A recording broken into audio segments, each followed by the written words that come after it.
틸리의 조직신학 세 번째 책을 가지고 계속 이야기를 나누고 있고요.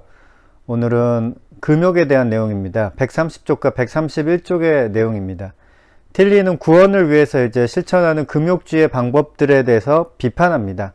금욕을 통해서 구원에 이룰 수 없다고 지적하는 것인데요. 한마디로 하면 틸리는 금욕 자체에 대해서는 이제 긍정적인 시각을 가지고 있습니다. 문제는 지나친 금욕이죠. 달리 말하면 이제 금욕주의가 문제인 겁니다. 틸리가 말하는 소의 세 가지 표지, 불신앙, 자기 높임, 그리고 끝없는 욕구. 이것이 이제 소의 세 가지 표지인데요. 금욕은 욕구를 억제하는 것이잖아요. 그러니까 인간이 가지는 무한대의 욕구를 만족시키려고 노력하는 것은 사실 큰 문제죠. 따라서 적절한 금욕은 당연히 필요하다고 할 수 있습니다. 근데 틸리의 생각은 다음 두 문장으로 이제 말할 수 있는데요. 생명의 과정들의 한 요소로서의 금욕주의는 필수적인 것이다. 하지만 자기 구원의 시도로서의 금욕주의는 위험한 왜곡이며 실패이다. 인간의 실존 상태인 소외를 금욕을 통해서 어떻게 극복할 수 있을까요? 틸리는 율법주의와 신비주의 사이에 금욕주의가 있다고 이제 밝히고 있는데, 제가 볼 때는 금욕주의는 신비주의 쪽에 더 가까운 것 같습니다. 신비체험을 위한 수단이라고 이제 생각하는 거죠. 금욕이. 금욕을 통해서 이제 신비체험 하신 분들의 이야기는 종종 들을 수 있습니다. 종교를 가지신 분이라면 뭐 그런 이야기를 들을 수 있는데요. 특별히 이제 예수님처럼 40일 금식 기도를 하신 후에 이제 신비체험 하신 분들 이야기들 꽤 들을 수 있었어요. 저는 직접 들은 건 아니고 전에 들었습니다. 금욕 자체를 통해서 뭔가를 얻을 수 있는 것은 아니고, 금욕을 통해서 이제 무한자와 결합하려고 하는 것이죠. 자기 구원의 금욕적인 방법들은 이 방법들이 자기 부정의 의식적인 행위들에 의해서 무한자와의 재결합을 강제로 시도하는 한 실패한다. 이들은 여전히 억압의 형태 속에서 현재한다.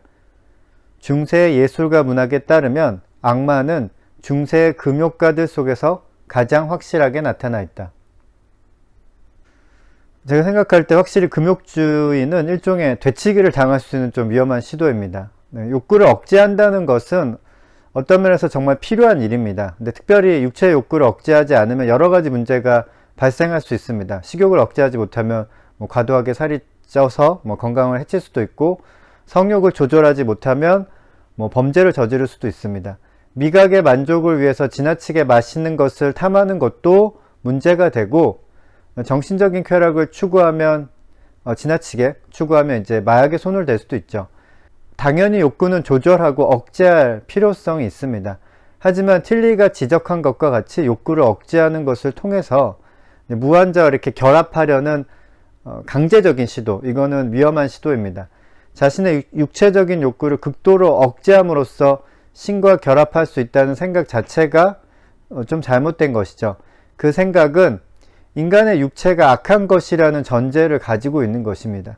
육체도 하나님이 주신 것인데, 하나님이 사람을 골탕 먹이려고 일부러 악한 것을 주신 것일까요? 그렇게 생각하면 안 되겠죠. 존재론적인 금욕주의라고 불리우는 금욕주의의 주요 형태는 유한한 존재에 대한 존재론적인 평가절하에 근거한다. 구원에 이르는 유일한 길은 유한한 실제에 대한 완전한 부정을 통해서만, 즉 맞부딪힌 세계의 다양한 내용들을 지닌 자신의 자아를 텅 비움으로써만 도달된다. 금욕주의의 문제는 금욕을 통해서 소외를 극복하려는 이제 허황된 시도를 하는 것인데, 틸리는 이것이 유한한 존재에 대한 존재론적인 평가절하에 근거를 두고 있다고 지적합니다. 달리 말하면 유한성을 지닌 인간이 그 인간의 육체에 대해서 이제 천대하는 것이죠. 육체를 천대한다고 해서 재결합을 통한 소외 극복이 일어나는 것은 아닙니다. 즉 구원은 금욕으로 이룰 수 있는 것이 아니라고 이제 틸리가 말합니다. 금욕을 통해서 무한자와 결합이 일어나도 문제고, 사실 일어나지 않아도 문제입니다. 만약 금욕을 통해서 무한자와 결합할 수 있다면 결합하는 순간이 생길 수도 있겠죠. 그렇다면 인간은 이제 수시로 금욕을 실천해야 할 텐데, 그렇다면 이제 육체를 계속 천대하게 됩니다. 육체를 괴롭히겠죠. 그래도 이 경우는 욕구를 억제한 것에 대한 이제 스트레스는 해소될 수가 있어요. 자신의 욕구를 억제했는데 자신의 목적을 이뤘으니까요. 자신이 간절히 원했던 이제 신비체험을 한 것이기 때문에 그거에 대한 스트레스가 이제 해소될 수 있습니다. 그런데 이제 금욕을 했는데도 무한자 결합하는 사건이 발생하지 않는다면 인간의 억제된 욕구는 이제 사라지지 않고 스트레스도 이제 해소되지 않습니다. 그러면 이제 억제된 욕구가 괴물이 돼서 나타날 수가 있는 거죠. 틸리가 악마는 중세 금욕가들 속에서 가장 확실하게 나타났다고 말하는데 생각해보면 일리가 있는 말입니다. 지나친 금욕 또는 금욕을 통한 구원 시도는 위험하다고 이제 틸리가 지적하고 있는 거죠. 금욕에 대한 이야기였습니다. 오늘은 여기까지.